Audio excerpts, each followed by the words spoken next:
JB మిత్రులారా, నేను మీ మట్టి ప్రసాద్. మన తెలంగాణ షామన్న ఉండు కదా. తెలంగాణ షామన్న మీద మార్వాడి ఈసులు కొంతమంది కంప్లైంట్ చేయడం జరిగింది. ట్రాన్స్పోర్ట్ పోలీసులు కొంతమంది, హైదరాబాద్కి సంబంధించిన కొంతమంది తెలంగాణ షామన్నకి ఫోన్ చేసి బెదిరియటం జరుగుతుంది. ఏదైనా కంప్లైంట్ ఇస్తే, ఏదైనా సమస్య ఉంటే స్టేషన్కి తీసుకెళ్ళి మాట్లాడి చేయాలి, ఎందుకంటే చట్టాన్ని అందరూ గౌరవిస్తారు కాబట్టి. కానీ షామన్నకి ఫోన్ చేసి నువ్వు ఇట్లా మాట్లాడుతున్నావు, నువ్వు స్టేషన్కి రా, అది ఇది అనుకోకుండా బెదిరిస్తున్నారని చెప్పేసి అని శ్యామన్న దగ్గరలో ఉన్న ఒక అతను వీడియో పెట్టారు, మేము చూసాం. అది మేమేమంటామంటే, గో బ్యాక్ మార్వాడీలు, గో బ్యాక్ రాజస్థాన్ వాళ్ళు, గో బ్యాక్ గుజరాతీ వాళ్ళు, గో బ్యాక్ ఉత్తరప్రదేశ్ అని చెప్పేసి అని, గో బ్యాక్ అని చెప్పేసి అని, మార్వాడీస్ గో బ్యాక్ అని చెప్పేసి అని ఆయన ఉద్యమం చేస్తుండు మన తెలంగాణ షామన్న. ఎందుకు ఉద్యమం చేస్తుండు అంటే, తెలంగాణకు సంబంధించి, తెలుగు రాష్ట్రాలకు సంబంధించి మన సంస్కృతి కానీ, మన ఆచారాలు కానీ అవన్నీ మార్వాడీలు మన తెలంగాణ తెలుగు రాష్ట్రాలలోకి వచ్చి మనల్నంతా కల్చర్నంతా ఖరాబ్ చేశారు వాళ్ళు.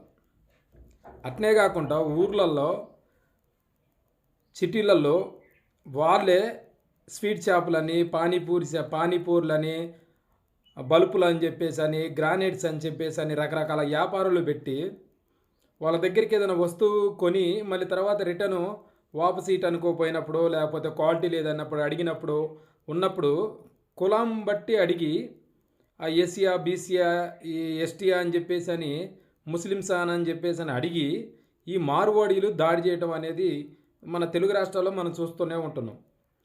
మొన్న హైదరాబాద్లో కూడా ఇట్లనే కార్ పక్కకు తీయండి అని చెప్పేసి అని, రోడ్డు మీద పెడతారా అని చెప్పేసి అని ఒక దళితుడు అడిగితే అతను పట్టుకొని కొడితే దానికి సపోర్టుగా ఒక గౌడ్సు, ఒక ముదిరాజు, ఒక యాదవ్స్ వీళ్ళు అతనికి దళితుడికి సపోర్టుగా వెళ్ళినందుకు వాళ్ళను కూడా కొట్టిన సందర్భం మన హైదరాబాద్లో చూసాం.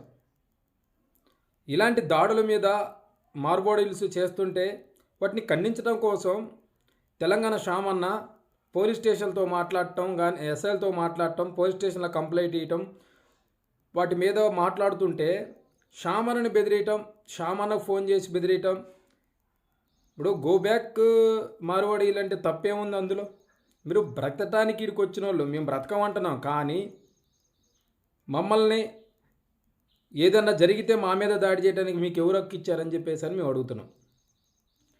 ఎవరికైనా బ్రతికే హక్కు ఉంది. ఎవరైనా ఇక్కడ తెలంగాణ కానీ, ఆంధ్రప్రదేశ్లో కానీ, మీరు ఇతర రాష్ట్రాల నుంచి వచ్చేట బతకొచ్చు, ఎందుకంటే భారతదేశం అందరిది, నాది నీది